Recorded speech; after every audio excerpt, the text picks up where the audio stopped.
Bonjour à tous, je vous retrouve avec plaisir pour vous livrer la suite de la vidéo de la semaine dernière sur le pilier « L'amour se mérite », pilier numéro 3 de notre constitution, notre programmation interne et pour lequel vous allez encore apprendre de nouvelles choses aujourd'hui. Regardez la violence dans les relations entre individus, le mode d'emploi qu'on nous a donné. Exigence envers moi, exigence envers toi. C'est quoi une exigence? C'est de la dureté, c'est de la force, c'est de la violence. C'est de la violence. Faite à soi-même et aux autres. Voilà le conditionnement. Voilà son résultat, sa cristallisation. Est-ce acceptable? Je vous laisse y répondre tout seul. On continue.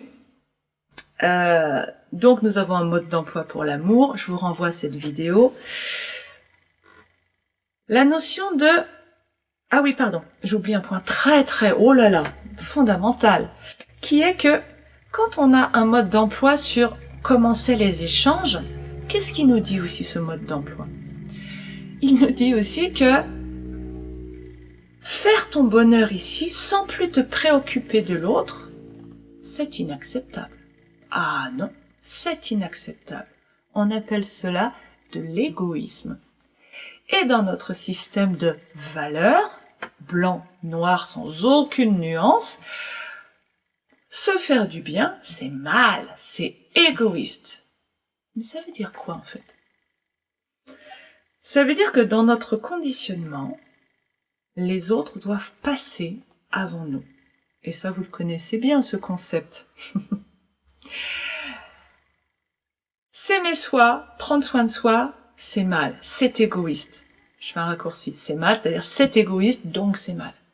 Il faut penser aux autres. Les autres quoi? Les autres sont plus importants que nous. Nous, on arrive derrière. Pourquoi ça? Parce que dès le départ, on a mis papa et maman et nous en dessous. On est construit sur un système de valeurs verticales. Un chef, un sous-chef. La valeur est là, la pas de valeur ou la moins valeur est en dessous. Donc, on s'est construit là-dessus, pardon. Ou là-dessous aussi, parce que c'est vrai que on a commencé en bas. Donc, on est là-dessous.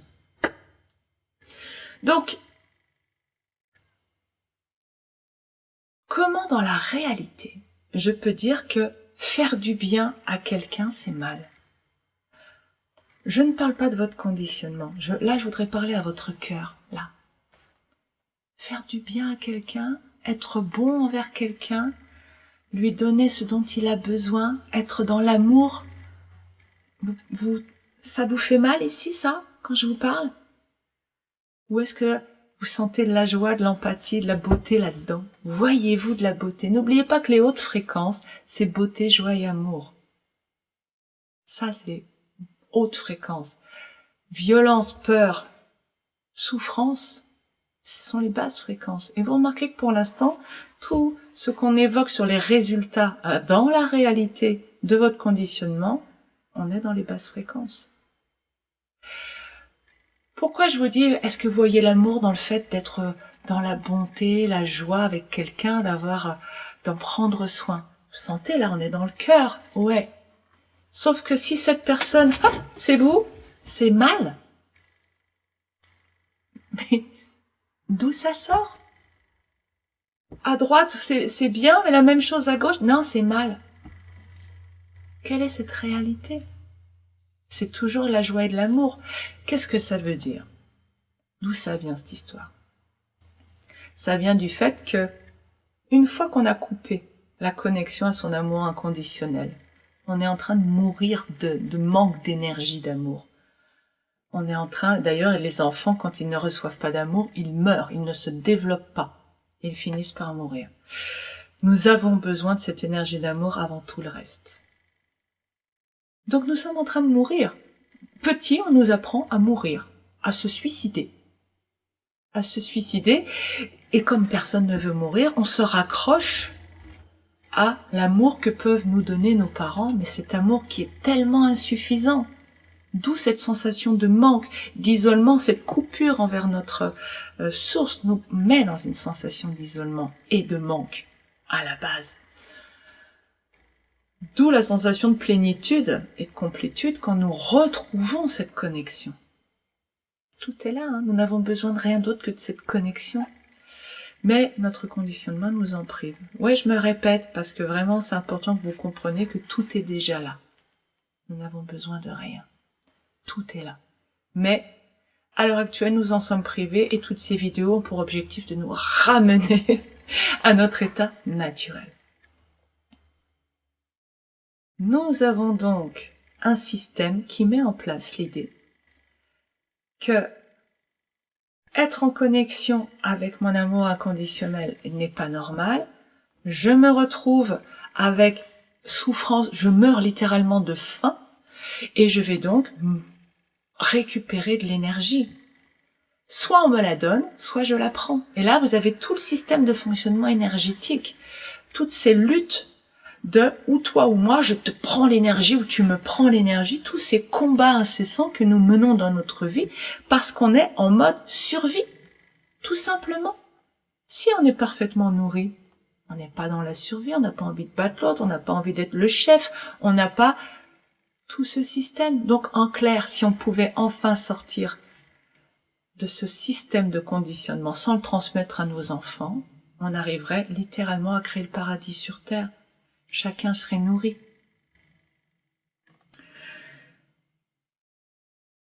Donc ce système de conditionnement nous amène à un pompage énergétique et un système de marchandage énergétique. Je ne sais plus si je l'ai dit, alors je le redis dans cette vidéo parce que je l'ai tourné déjà une première fois, mais c'était vraiment trop long. Recevoir et donner, c'est pas que l'amour, c'est aussi tout ce qui est énergétique. Nous avons un mode d'emploi qui nous dit que recevoir et donner, ça doit marcher de cette façon. Donc ce n'est plus naturel. Mais recevoir et donner, c'est aussi l'énergie d'amour, mais aussi l'argent, aussi les choses matérielles. Donc, comment je peux recevoir de l'argent, être riche, si je considère que je n'ai pas de valeur, si je ne suis pas dans la catégorie bien? Vous voyez?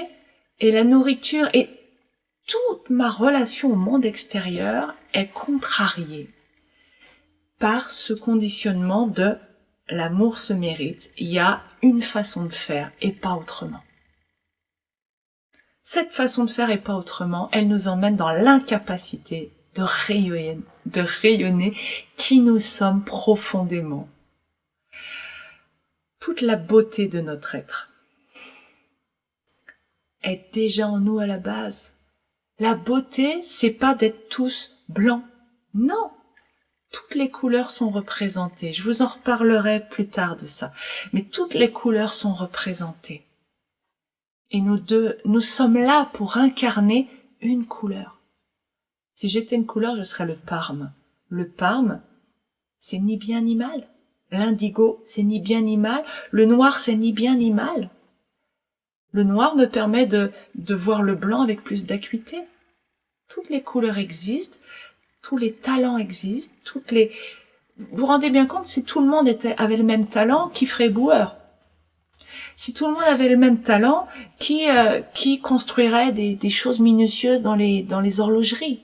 Si c'est merveilleux que chacun nous ayons notre propre vibration, nos propres talents, notre propre façon d'être au monde, parce que nous avons besoin de cette diversité. Moi, je me verrais pas faire du fromage dans le Larzac.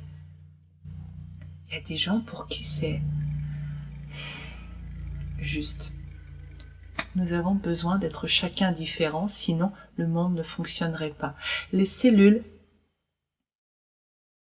il y a une cellule souche et elles font des cellules différentes à l'arrivée, avec des programmes. Elles font des cellules différentes parce que nous avons besoin de milliers de cellules différentes pour que ce corps fonctionne.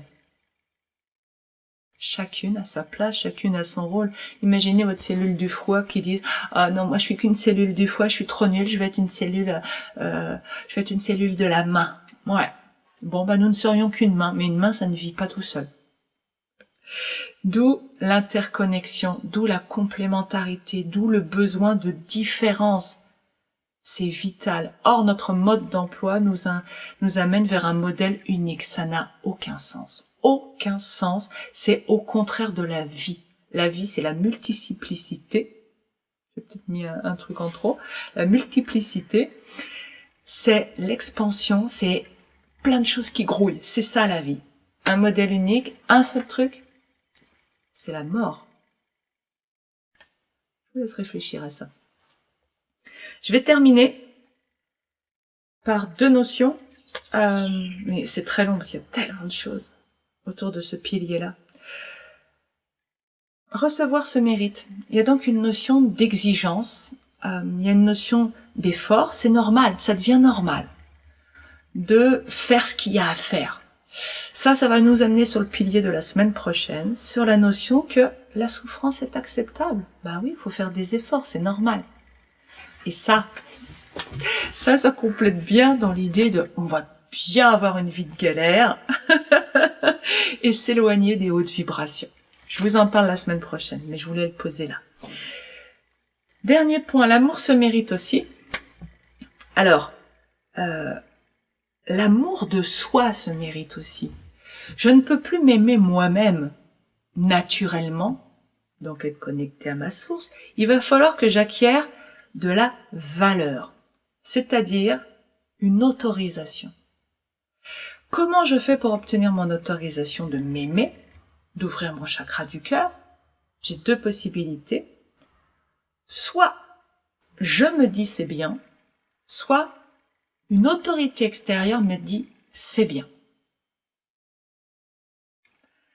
Parfois, l'autorité extérieure peut me dire c'est bien, donc me mettre une couleur blanche, mais moi, à l'intérieur, dans mon système de représentation, je suis dans le noir. Je suis non, c'est pas assez bien. Non, c'est pas bon, c'est pas parfait. Par exemple, combien d'exigences avons-nous sur la perfection inatteignable qui conditionne le fait de recevoir? Donc on ne reçoit pas. Nous, on se met en noir, donc c'est noir et blanc, eh bien, ça pourrait être gris.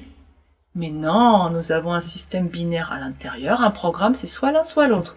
Eh ben, on va choisir le noir. Quand il y a noir et blanc, on va choisir le noir. Pourquoi? Parce que nous sommes pilotés à l'intérieur par cette négativité qui veut grandir et qui va orienter notre filtre de perception vers la noirceur, vers ce qui est négatif, vers ce qui fait du mal. C'est ça qui est derrière aussi ce système de représentation.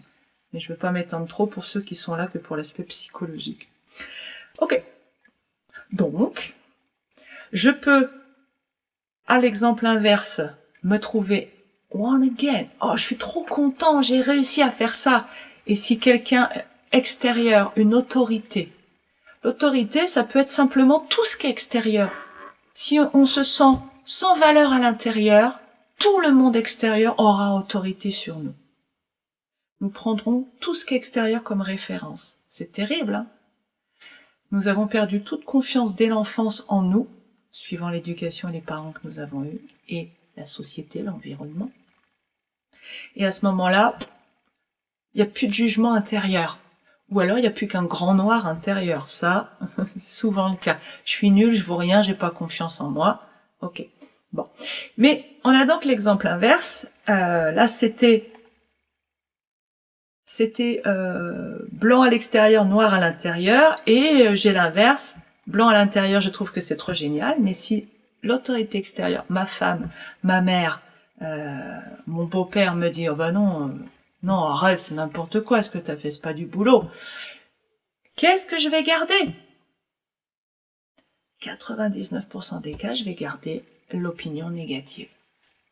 Programmation à la souffrance, à la négativité. Ça doit être parfait. C'est un concept, ça n'est pas possible. La perfection.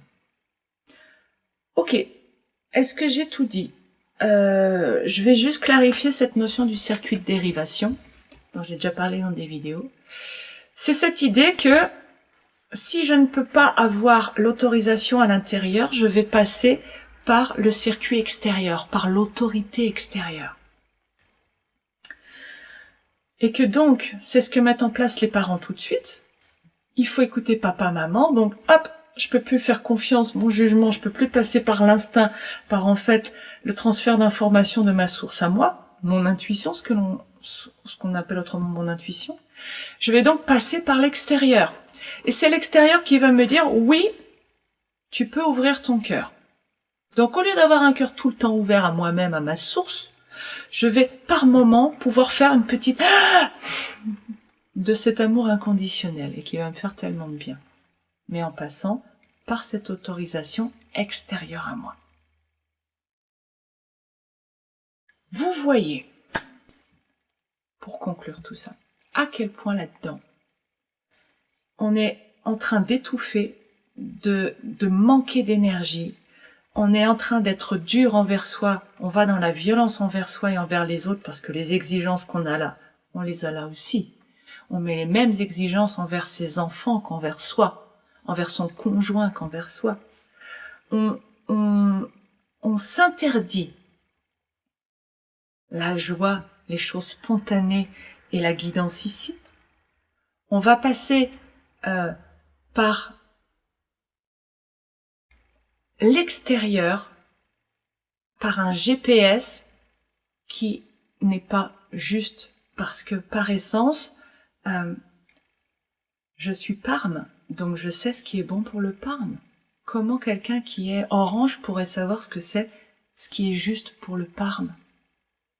On n'a pas les mêmes expériences à faire, on n'a pas la même façon de fonctionner, on n'a pas le même chemin.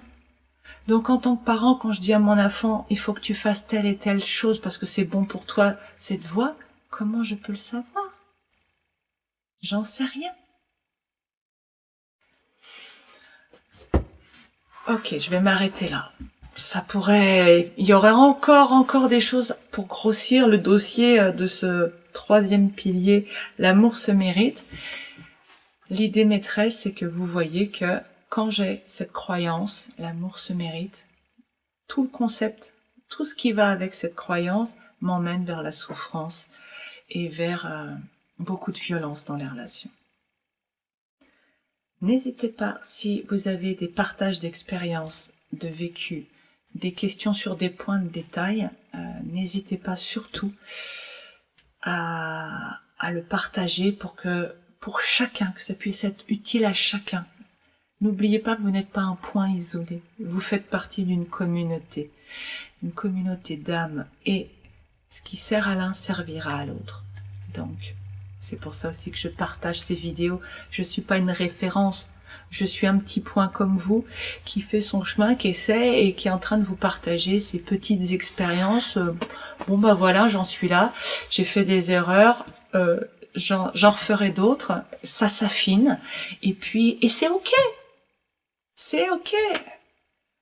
Je ne suis pas parfaite, je suis parfaitement imparfaite. Et vous aussi. On s'en reparle. À très bientôt. Prenez bien soin de vous.